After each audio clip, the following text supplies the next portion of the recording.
ನಮಸ್ತೆ ರೈತ ಬಾಂಧವರೇ, ನಾನು ನಿಮ್ಮ ಕಾರ್ತಿಕ್ ಚಿತ್ರದುರ್ಗ. ಮೊದಲನೇದಾಗಿ ನನ್ನ ಚಾನಲ್ ಯಾರ್ಯಾರು ನೋಡ್ತಿದ್ದೀರೋ ದಯವಿಟ್ಟು ಎಲ್ಲ ಸಬ್ಸ್ಕ್ರೈಬ್ ಮಾಡ್ಕೊಂಡು ನೋಡಿ ಅಂತ ಹೇಳ್ತಾ ಬನ್ನಿ. ನಾನಿವತ್ತು ಒಂದು ಉತ್ತಮವಾದ ಅಡಿಕೆ ತೋಟದಲ್ಲಿದ್ದೀನಿ. ಸದ್ಯಕ್ಕೆ ಮಳೆ ಎಲ್ಲ ಕಡೆ ತುಂಬ ಚೆನ್ನಾಗಿ ಬರ್ತಾ ಇದೆ. ತುಂಬ ತೋಟಗಳು ಹಸಿ ಆಗ್ತಾ ಇದೆ. ನೋಡಿ, ನಾವು ತೋಟಗಳನ್ನು ಬೇಸಿಗೆ ಮುಗಿದ ಸಮಯದಲ್ಲಿ ಯಾವ ರೀತಿ ಆರೈಕೆಯನ್ನು ಮಾಡಬೇಕು, ಮಳೆಗಾಲದ ಪ್ರಾರಂಭದ ಸಮಯದಲ್ಲಿ ಅನ್ನೋ ವಿಚಾರವನ್ನು ನಾವು ಮುಖ್ಯವಾಗಿ ತಿಳ್ಕೊಬೇಕಾಗಿರುತ್ತೆ. ಪ್ರತಿಯೊಬ್ಬ ಅಡಿಕೆ ತೋಟ ಹೊಂದಿರತಕ್ಕಂಥ ರೈತ 365 ದಿನವೂ ಕೂಡ ಅಚ್ಚುಕಟ್ಟಾದ ಆರೈಕೆಯನ್ನು ಮಾಡಿದಾಗ ಮಾತ್ರ ನಮಗೆ ಉತ್ತಮವಾದ ಫಸಲು ಬರೋದಕ್ಕೆ ಸಾಧ್ಯ ಆಗುತ್ತೆ ಸ್ನೇಹಿತರೆ. ಮುಖ್ಯವಾಗಿ ಯಾವ ಹಂತದಲ್ಲಿ ಯಾವ ಕೆಲಸಗಳನ್ನು ಮಾಡಬೇಕು ಅನ್ನೋದು ಫಸ್ಟ್ ರೈತನಿಗೆ ಗೊತ್ತಿರಬೇಕು. ಸುಮ್ಮನೆ ಯಾವ ಟೈಮಿಗೆ ಬೇಕಾದ್ರೂ ಆ ಟೈಮಿಗೆ ನಾವು ಯಾವುದ್ಯಾವುದೋ ಕೆಲಸಗಳನ್ನು ಮಾಡಿದರೆ ನಾವು ಉತ್ತಮವಾದ ಫಸಲನ್ನು ತೆಗೆಯೋದಕ್ಕೆ ಆಗೋದಿಲ್ಲ. ಹಾಗಾಗಿ ಮಳೆಗಾಲ ಆರಂಭ ಆಗಿರ್ತಕ್ಕಂಥ ಕಾಲ ಆಗಿದೆ. ಡ್ರೈ ಲ್ಯಾಂಡ್ ಏರಿಯಾದಲ್ಲಿ ಮಳೆ ಬಂದ ತಕ್ಷಣ ಯಾವುದೇ ಕಾರಣಕ್ಕೂ ಕೊಳವೆ ಬಾವಿ ನೀರುಗಳನ್ನು ನಿಲ್ಲಿಸಬೇಡಿ. ಅವತ್ತೊಂದಿನ ಮಳೆ ಬಂದಿದೆ, ಅವತ್ತೊಂದಿನ ನಿಲ್ಲಿಸಿ ನೆಕ್ಸ್ಟ್ ಡೇ ಅಲ್ಲೇ ನೀರು ಬಿಡೋದಕ್ಕೆ ಸ್ಟಾರ್ಟ್ ಮಾಡಿ. ಯಾಕಂದರೆ ಡ್ರೈ ಲ್ಯಾಂಡಲ್ಲಿ ನೀರಿನ ಪೂರೈಕೆಯನ್ನು ಎಷ್ಟು ಮಾಡಿದರೂ ಕಡಿಮೆನೇ ಆಗಿರುತ್ತೆ. ಡ್ರೈ ಲ್ಯಾಂಡ್ ಅಂದರೆ ಈ ಚಿತ್ರದುರ್ಗ ಈ ಕಡೆ ಸೈಡು ಸ್ವಲ್ಪ ನೀರನ್ನು ಹೆಚ್ಚಿಗೆ ಬಿಡಬೇಕಾಗಿರುತ್ತೆ. ಅದೇ ರೀತಿ ಈಗ ನೀರು ಶೀತದ ವಾತಾವರಣ ಜಾಸ್ತಿ ಇರ್ತಕ್ಕಂಥ ಕಡೆ ಆಫ್ ಮಾಡಿ, ಏನು ತೊಂದರೆ ಆಗೋದಿಲ್ಲ. ಅದೇ ರೀತಿ ಮಳೆ ಬಂತು ಅಂತ ನೀವು ಯಾವುದೇ ರೀತಿಯ ಕಲ್ಟಿವೇಟ್ಗಳನ್ನು ಮಾಡಿಸ್ಬೇಡಿ. ಯಾಕೆ ಅಂದರೆ ಕಲ್ಟಿವೇಟ್ ನೀವು ಸಡನ್ನಾಗಿ ಮಾಡಿಸ್ಬಾರ್ದು. ಈ ಟೈಮಲ್ಲಿ ನಿಮಗೆ ಒಂಬಾಳೆಗಳು ಹಳ್ಳಾಗ್ತಾ ಇರ್ತವೆ, ದುಂಡಾಗ್ತಾ ಇರ್ತವೆ. ನೀವೇನಾದರೂ ಕಲ್ಟಿವೇಟ್ ಮಾಡಿಸಿದ್ದೇ ಆದಲ್ಲಿ ನಿಮ್ಮ ತೋಟದಲ್ಲಿ ಡ್ರಾಪ್ ಆಗತಕ್ಕಂಥದ್ದು, ಫಸಲು ಕುಂಠಿತ ಆಗ್ತಕ್ಕಂಥದ್ದು ಕೆಲವೊಮ್ಮೆ ಸಂಭವಿಸುತ್ತೆ ಸ್ನೇಹಿತರೆ. ಅದಲ್ಲದೆ ಮುಖ್ಯವಾಗಿ ಬಿದ್ದಿರ್ತಕ್ಕ ಕರಿಗಳನ್ನು ಯಾವುದೇ ಕಾರಣಕ್ಕೂ ಹೊಲದಿಂದ ಆಚೆ ಹಾಕಬೇಡಿ. ಇಷ್ಟು ದಿನ ಬಿದ್ದಿರೋದ್ರ ಜೊತೆಗೆ ಮುಂದೆ ಬೀಳ್ತಕ್ಕಂಥವನು. ಯಾಕೆ ಅಂದರೆ ಮಳೆಗಾಲ ಸ್ಟಾರ್ಟ್ ಆಗಿರೋದ್ರಿಂದ ನಮಗೆ ಕೊಳೆಯುವಿಕೆ ಸ್ಟಾರ್ಟ್ ಆಗ್ತಾ ಹೋಗುತ್ತೆ. ಇಷ್ಟು ದಿನ ಏನು ಗರಿ ಬಿದ್ದಿದ್ದಾವೋ ಇನ್ನು ಮುಂದೆ ಏನು ಗರಿ ಬೀಳ್ತಾವೋ, ಮಳೆ ಬರ್ತಾ ಇರುತ್ತೆ, ಬಿಸಿಲು ಕಾಯ್ತಾ ಇರುತ್ತೆ, ಹವಾಮಾನಕ್ಕೆ ತಕ್ಕಂಗೆ ಅದು ಕೊಳೆತು ಮಣ್ಣಾಗಿ ಪರಿವರ್ತನೆಯಾಗಿ ಅದು ನಿಮಗೆ ಅಡಿಕೆ ಮರಕ್ಕೆ ಸ್ವಲ್ಪ ಫಲವತ್ತತೆಯನ್ನು ಕೂಡ ಕೊಡುತ್ತೆ.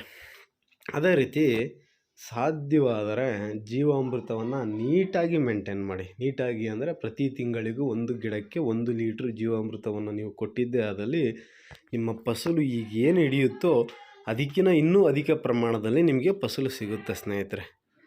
ನೋಡಿ, ವರ್ಷ ಪೂರ್ತಿ ನಾವು ಅಚ್ಚುಕಟ್ಟಾಗಿ ಕೆಲಸಗಳನ್ನು ಯಾವ ಹಂತದಲ್ಲಿ ಯಾವ ಕೆಲಸಗಳನ್ನು ಮಾಡಬೇಕೋ ಆ ಕೆಲಸಗಳನ್ನು ಅಚ್ಚುಕಟ್ಟಾಗಿ ಮಾಡಬೇಕಾಗಿರುತ್ತೆ ಪ್ರತಿಯೊಬ್ಬ ರೈತನೂ ಕೂಡ. ನಂತರ ನಿಮ್ಮ ತೋಟಕ್ಕೆ ಈ ರೀತಿ ಸುಣ್ಣ ಗಿಣ್ಣ ಎಲ್ಲ ಮುಂಚಿತವಾಗಿ ಹೊಡ್ಕೊಂಡಿರ್ತೀರ. ಇವರು ಅರ್ಗಿಗೆ ಮಾತ್ರ ಹೊಡೆದಿದ್ದಾರೆ ಬಿಸಿಲು ಬಡಿತಕ್ಕಂಥದ್ದಕ್ಕೆ.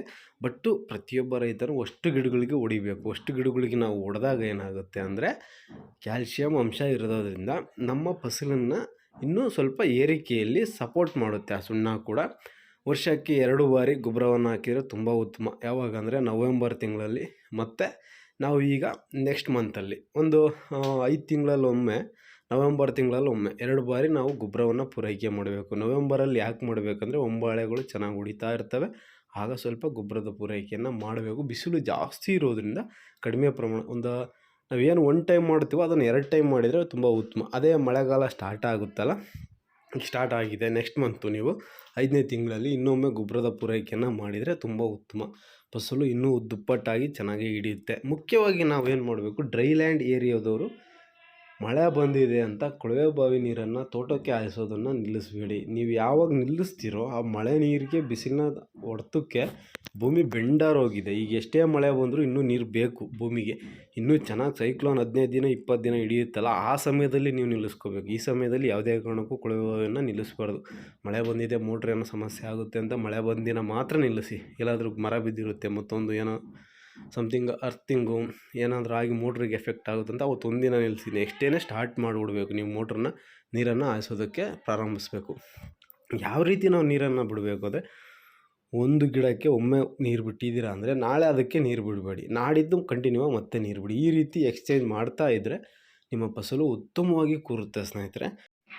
ಅದಲ್ಲದೆ ನೋಡಿ, ಪ್ರತಿಯೊಬ್ಬ ಅಡಿಕೆ ತೋಟ ಹೊಂದಿರತಕ್ಕಂಥ ರೈತ ಕೂಡ ಅಚ್ಚುಕಟ್ಟಾಗಿ ಆರೈಕೆಯನ್ನು ಮಾಡಿದರೆ ಇವತ್ತು ಅಡಿಕೆ ಬೆಲೆ ಅಧಿಕ ಆಗ್ತಾಯಿದೆ. ದಿನಕ್ಕೂ ನಮಗೆ ಉತ್ತಮ ಬೆಲೆ ಏರಿಕೆ ಆಗ್ತಾಯಿದೆ. 60,000 ಮೇಲೆ ಹೋಗಿದೆ.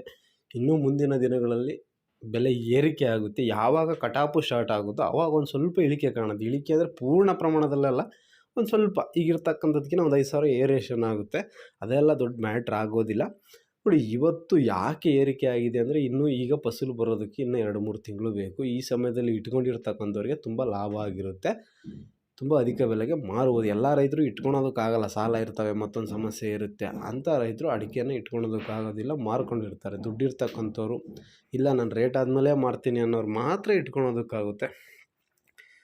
ತೋಟದ ಆರೈಕೆಯನ್ನು, ಗೊಬ್ಬರದ ಪೂರೈಕೆ, ನೀರಿನ ಪೂರೈಕೆ, ತೋಟವನ್ನು ಆರೈಕೆ ಮಾಡ್ತಕ್ಕಂಥ ವಿಧಾನ, ನಾವು ಕಲ್ಟಿವೇಟ್ ಮಾಡ್ತಕ್ಕಂಥ ವಿಧಾನ, ಈ ಎಲ್ಲ ಅಂಶಗಳನ್ನು ಅಚ್ಚುಕಟ್ಟಾಗಿ ನಾವು ನಿವಾರಣೆಯನ್ನು ಮಾಡಿದರೆ ಖಂಡಿತವಾಗಿಯೂ ನಾವು ಮುಂದಿನ ದಿನಗಳಲ್ಲಿ ಅದ್ಭುತವಾದ ಫಸಲನ್ನು ನಾವು ತೆಗಿಬೋದು. ಅಧಿಕ ಲಾಭವನ್ನು ನಾವು ಮಾಡ್ಬೋದು ಸ್ನೇಹಿತರೆ. ಮುಖ್ಯವಾಗಿ ಅಡಿಕೆ ತೋಟ ಇವತ್ತು ವಾರ್ಷಿಕ ಬೆಳೆ ಆಗಿರೋದ್ರಿಂದ ತುಂಬ ಲಾಭ ಕೊಡ್ತಕ್ಕಂಥ ಬೆಳೆ ಆಗಿದೆ. ಹಾಗಾಗಿ ಪ್ರತಿಯೊಬ್ಬ ರೈತನೂ ಕೂಡ ಜವಾಬ್ದಾರಿಯಾಗಿ ಪ್ರತಿಯೊಂದು ವಿಚಾರವನ್ನು ಪ್ರತಿಯೊಂದು ಹಂತದಲ್ಲಿ ಕೂಡ ಅಚ್ಚುಕಟ್ಟಾಗಿ ಮಾಡ್ಕೊತ ಹೋಗಬೇಕು. ಸಾಧ್ಯವಾದರೆ ನಿಮ್ಮ ತೋಟವನ್ನು ಕಲ್ಟಿವೇಷನ್ ಮಾಡ್ತಕ್ಕಂಥದ್ದನ್ನು ಕಡಿಮೆ ಮಾಡಿ. ಕಳೆನಾಶಕವನ್ನು ಯಾವುದೇ ಕಾರಣಕ್ಕೂ ಹೊಡಿಬೇಡಿ. ಕಳೆನಾಶಕ ಹೊಡೆಯೋದ್ರಿಂದ ಗಿಡ ರೋಗ ಬೀಳೋದು, ಗಿಡ ಹೋಗೋದು, ಹೋಗುಣಿ ಜಾಸ್ತಿ ಆಗೋದು, ಮುಂತಾದ ಸಮಸ್ಯೆಗಳಾಗ್ತವೆ. ಫಸಲು ಕುಂಠಿತ ಆಗೋದು, ಈ ರೀತಿಯ ತೊಂದರೆಗಳಿಗೆ ಈಡಾಗ್ತೀರ. ಹಾಗಾಗಿ ಕಳೆನಾಶಕವನ್ನು ಯಾವುದೇ ಕಾರಣಕ್ಕೂ ನೀವು ಹೊಡಿಬೇಡಿ. ನೀವು ಹಂಗೂ ಕಲ್ಟಿವೇಟ್ ಮಾಡಿಸ್ಬೇಕಂದ್ರೆ ವರ್ಷಕ್ಕೆ 2 ಬಾರಿ 3 ಬಾರಿ ಕಲ್ಟಿವೇಟ್ ಸಮಯ ನೋಡಿಕೊಂಡು ಈ ಸಮಯದಲ್ಲಿ ಮಾಡಿಸ್ಬೇಡಿ. ಇನ್ನೂ 1.5 ತಿಂಗಳು ಮಳೆ ಚೆನ್ನಾಗಿ ಬಂದು ಭೂಮಿ ಚೆನ್ನಾಗಿ ನೆಂದು ನಿಮ್ಮ ತೋಟ ಫಸಲು ಹಳ್ಳೆಲ್ಲ ಚೆನ್ನಾಗಿ ಹಿಡಿದ್ಮೇಲೆ ಬೇಕಾದ್ರೆ ನೀವು ಕಟಾಪಿ ಬರುತ್ತಲ್ಲ ಆ ಸಮಯದಲ್ಲಿ ನೀವು ಈಗ ಕಟಾಪಿ ಬಂದಿದೆಯಪ್ಪ ಈಗ ಚೆನ್ನಾಗಿರಬೇಕು ಈಗ ಫಸಲು ಇಳಿಸ್ಕೊಳೋದಕ್ಕೆ ಓಡಾಡೋದಕ್ಕೆ ಹುಳ ಉಪ್ಪಡೆ ಅನ್ನಂಗಿತ್ತು ಅಂದಾಗ ನೀವು ಕಲ್ಟಿವೇಟ್ ಮಾಡಿಸ್ಕೋಬೇಕಾಗುತ್ತೆ. ಅದಲ್ದೇ ಸ್ನೇಹಿತರೆ ನೋಡಿ, ಅಡಿಕೆ ತೋಟಕ್ಕೆ ಮುಖ್ಯವಾಗಿ ನಾವು ನಮ್ಮ ಅಡಿಕೆ ತೋಟದಲ್ಲಿ ಅಧಿಕ ಲಾಭ ಮಾಡಬೇಕಂದ್ರೆ ಸ್ವಂತಕ್ಕೆ ಮಾಡಬೇಕಾಗಿರುತ್ತೆ. ಸ್ವಂತಕ್ಕೆ ನಾವು ಮಾಡಿದಾಗ ಸ್ವಲ್ಪ ಶ್ರಮ ವಹಿಸಬೇಕಾಗಿರುತ್ತೆ. ಖಂಡಿತವಾಗೂ ಇನ್ನೂ ನಾವು ಏನು ಕೇಣಿ ಕೊಡ್ತೀವೋ ಒಣಣಿಕೆ ಕೊಡ್ತೀವೋ ಅದಕ್ಕಿಂತ ಇನ್ನೂ ಸ್ವಲ್ಪ ಲಾಭವನ್ನು ಮಾಡ್ಬೋದು. 1 ಎಕರೆಗೆ ಏನಿಲ್ಲ ಅಂದರೆ 80 ಲಕ್ಷ ರೂಪಾಯಿ ಲಾಭ ಇರುತ್ತೆ ಸ್ನೇಹಿತರೆ. ಪ್ರತಿಯೊಬ್ಬ ರೈತನು ಇದನ್ನು ತಲೆಯಲ್ಲಿ ಇಟ್ಕೋಬೇಕು. ನೀವು ರಿಸ್ಕ್ ತಗೊಂಡ್ರೆ ಖಂಡಿತವಾಗಿ 1 ಎಕರೆಗೆ 1 ಲಕ್ಷವನ್ನು ಲಾಭ ಮಾಡ್ಬೋದು. ಉತ್ತಮವಾದ ಫಸಲನ್ನು ಮುಂದಿನ ವರ್ಷ ನಾವು ಹೇಗೆ ತೆಗಿಬೋದು ಅನ್ನೋ ಒಂದು ಜ್ಞಾನವನ್ನು ಕೂಡ ಬೆಳೆಸ್ಕೋಬೋದು. ಎಲ್ಲ ವಿಚಾರಗಳನ್ನು ರೈತ ಆದವನು ಅಚ್ಚುಕಟ್ಟಾಗಿ ತಿಳ್ಕೊಂಡಾಗ ಖಂಡಿತವಾಗಿಯೂ ಅಡಿಕೆ ಕೃಷಿಯಲ್ಲಿ ಅದ್ಭುತವಾದ ಸಕ್ಸಸ್ಸನ್ನು ಕಾಣ್ಬೋದು ಅಂತ ಹೇಳ್ತಾ, ನಾನು ನಿಮ್ಮ ಕಾರ್ತಿಕ್ ಚಿತ್ರದುರ್ಗ. ನನ್ನ ಈ ಎಲ್ಲ ಮಾಹಿತಿಗಳು ನಿಮಗೆ ಸರಿ ಅನಿಸಿ ನಿಮಗೆ ಅನುಕೂಲ ಆಗಿ ನಿಮಗೇನಾದರೂ ಲೈಕ್ ಅನಿಸಿದರೆ ಲೈಕ್ ಮಾಡಿ, ಶೇರ್ ಮಾಡಿ, ಸಬ್ಸ್ಕ್ರೈಬ್ ಮಾಡಿ. ಇದೇ ರೀತಿಯ ಹಲವು ಮಾಹಿತಿಗಳನ್ನು ಕೊಡ್ತಾ ಇರ್ತೇನೆ. ಮುಂದಿನ ದಿನಗಳಲ್ಲಿ ಅಡಿಕೆ ಬಗ್ಗೆ ಇನ್ನೂ ಅದ್ಭುತವಾದ ಮಾಹಿತಿಗಳನ್ನು ಕೊಡ್ತೀನಿ ಅಂತ ಹೇಳ್ತಾ, ನಾನು ನಿಮ್ಮ ಕಾರ್ತಿಕ್ ಚಿತ್ರದುರ್ಗ. ಧನ್ಯವಾದಗಳು ರೈತ ಬಾಂಧವರೇ.